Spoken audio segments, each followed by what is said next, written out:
Hindi tayo patola, pero ito patulan natin. Yun ang problema sa mga bading, matalino. I-justify palagi ang mali na gawin tama.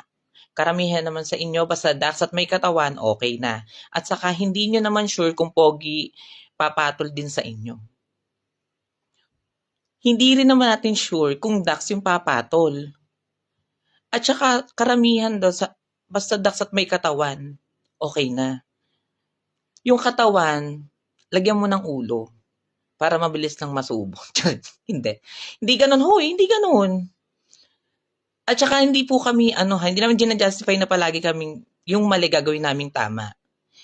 Ang hirap lang kasing magkamali ngayon. Pag nagkamali, ginajudge ka na nga, tapos magkakamali ka pa, di ba? Kailangan, gawin lang natin na tama. Di ba? Hindi sa lahat ng oras may papatol. Sa akin, hindi naman ako din kagandahan, Becky, pero hindi ko rin sinasabing pangit. Hindi lang din ako mahilig talaga sa pangit. Okay na?